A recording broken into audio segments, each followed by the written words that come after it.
పంటల్లో చీడపీడల బెడద వల్ల దాదాపు 30 నుండి 35% దిగుబడిని రైతులు నష్టపోతున్నారు. ముఖ్యంగా పురుగుల వల్ల నష్టం అపారంగా ఉంటుంది.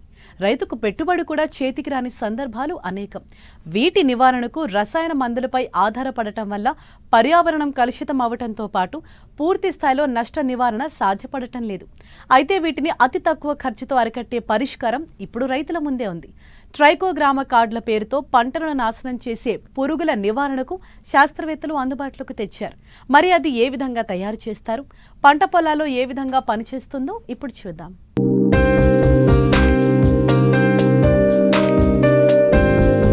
ఈ మధ్య కాలంలో సేంద్రియ వ్యవసాయం మీద రైతులకు ఆసక్తి పెరుగుతోంది.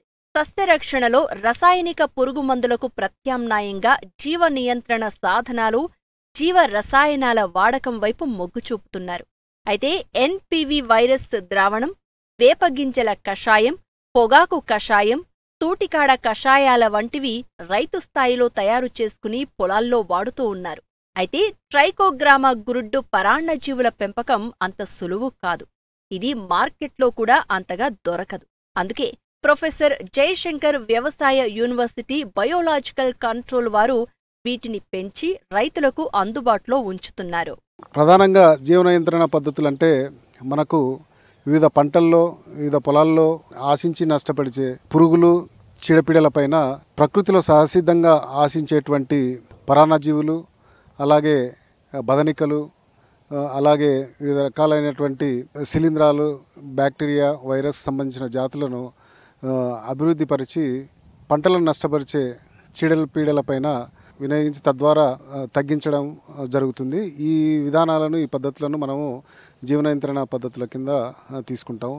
మరి ముఖ్యంగా వ్యవసాయ రంగంలో వివిధ రకాల రసాయనాలు అంటే పెస్టిసైడ్స్ కానీ, ఇన్సెక్టిసైడ్స్ సిఫారసు చేసిన వాటికంటే మోతాదు ఎక్కువగా పిచికారీ చేయడము, లేదా విరివిగా పెస్టిసైడ్స్ను వివిధ పంటల్లో వాడడం తద్వారా ప్రకృతిలో కూడా సహసిద్ధంగా ఉన్నటువంటి మిత్ర పురుగులు, శత్రు పురుగులు కూడా దెబ్బతినడము, అట్లాగే వాతావరణ కాలుష్యం పెరగడము, తర్వాత వాతావరణ సమతుల్యత కూడా దెబ్బతినడము జరుగుతూ ఉంది. ఇందుకోసమని వ్యవసాయ రంగంలో ఈ జీవ నియంత్రణ పద్ధతులను చేపట్టి ఈ వివిధ పంటల్లో ఆశించే చీడపీడలను పురుగు మందులు వాడకుండా అరికట్టడానికి వీలవుతుంది. ఇందులో ముఖ్యంగా మా యొక్క బయోలాజికల్ కంట్రోల్ యూనిట్లో, అంటే ఇది అఖిల భారత సమన్వయ సమితి క్రింద ప్రొఫెసర్ జయశంకర్ తెలంగాణ వ్యవసాయ విశ్వవిద్యాలయంలో వ్యవసాయ పరిశోధన క్షేత్రంలో ఈ జీవ నియంత్రణ పద్ధతుల్లో భాగమైనటువంటి ఈ పరాన్నజీవుల వృద్ధి చేయడము, అలాగే ఈ బదనికలను కూడా అభివృద్ధి పరిచి రైతాంగానికి సప్లై చేయడం జరుగుతూ ఉంది. ఇందులో ముఖ్యంగా మేము మా యొక్క సంస్థ నుంచి 4-5 రకాల పరాన్నజీవులు ల్యాబొరేటరీ స్థాయిలో అభివృద్ధి పరిచి పంచడానికి అవకాశం ఉంటుంది. అందులో ట్రైకోగ్రామా జాతికి సంబంధించినటువంటి పరాన్నజీవులు, అట్లాగే బ్రెకాన్ హెబేటర్ లాంటి జాతికి సంబంధించినవి, అట్లాగే బ్రాకిమీరియాకి సంబంధించినటువంటి జాతికి సంబంధించినటువంటివి, అట్లాగే కిలోనిస్ బ్లాక్ బర్నీ, అట్లాగే క్రైసోపర్లా అనే బదనికలను కూడా ఇక్కడ అభివృద్ధి పరిచి రైతులకు ఇవ్వడానికి అవకాశం ఉంది. ప్రతి పురుగు జీవిత చరిత్ర గ్రుడ్డు దశ, గొంగళి పురుగు దశ, కోసస్థ దశ, దీనినే నిద్రావస్థ దశ అంటారు. మరొకటి రెక్కల పురుగు దశ. ఇలా 4 దశలలో పూర్తవుతుంది. సహజ సిద్ధంగా ప్రతి దశ శత్రు పురుగులకు లోనవుతూ ఉంటుంది. చీడపురుగు యొక్క గ్రుడ్ల మీద పరాన్నజీవుల దాడి వలన గొంగళి దశ రాకుండా నాశనమై అందులో నుండి పరాన్నజీవులు ఉత్పత్తవుతాయి.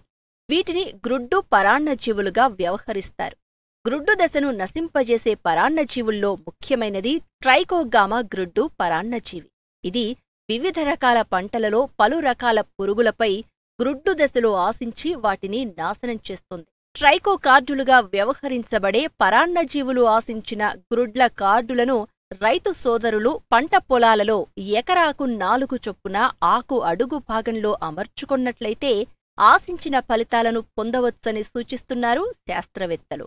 ఈ ట్రైకోగ్రామా కార్డులు తయారీ విధానము ఎలా అంటే, ఉదాహరణకు ట్రైకోగ్రామా జపానికం తీసుకుంటే వరిలో కాండందొలుచు పురుగుకు సంబంధించిన పరాన్నజీవి ఇది వరిలో ఆశించే కాండందొలుచు పురుగు యొక్క గుడ్లను తిని గుడ్లను నాశనం చేసి తద్వారా మనకు వరి పొలంలో కాండదొలుచు పురుగు యొక్క సంతతిని తగ్గించి తెగులు యొక్క ఉధృతిని తగ్గించగలుగుతుంది. ఈ ట్రైకోగ్రామా పరాన్నజీవి ముఖ్యంగా పురుగుల యొక్క పంట నష్టపరిచే పురుగుల యొక్క గుడ్లపైన ఆధారపడి జీవిస్తుంది కాబట్టి ఇది మా యొక్క ల్యాబ్లో బియ్యం పురుగుకు సంబంధించినటువంటి కార్సిరా సెఫలోనికా పురుగు యొక్క గుడ్లపైన ఈ ట్రైకోగ్రామా జపానికం కానీ ట్రైకోగ్రామా కిలోనిస్ కానీ ట్రైకోగ్రామా బ్యాక్టీరియా లాంటి పరాన్నజీవిని అభివృద్ధిపరిచి ఈ పరాన్నజీవి ఈ గుడ్లపైన అంటే ఈ బియ్యం పురుగు గుడ్లపైన ఓవిపోషణ అంటే పెట్టిన తర్వాత ఈ గుడ్లను తీసి కార్డు రూపంలో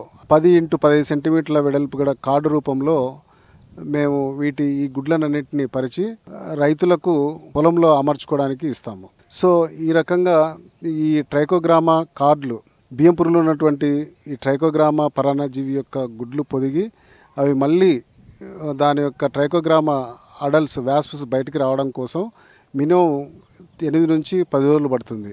ఈ 10 రోజుల లోపల ఈ గుడ్లు పెట్టిన 10 రోజుల లోపల రైతుకు మేము అందజేస్తాము. వరి రైతు అయితే వరి రైతు, లేకపోతే మొక్కజొన్న అయితే మొక్కజొన్న రైతుకైతే ట్రైకోగ్రామా కిలోనిస్ అని, అలాగే పత్తికి అయితే ట్రైకోగ్రామా బ్యాక్టీరియా అని, పత్తికి గులాబీ రంగు పురుగుకు, మొక్కజొన్నకైతే కత్తెర పురుగు లేదా కాండదొలుచు పురుగుకు, ఈ వరికైతే కాండదొలుచు పురుగు మరియు ఆకుముడత పురుగుకు మేము ఈ కార్డుల రూపంలో 10 రోజుల లోపల రైతు పొలానికి చేరేటట్లుగా అందజేస్తాము.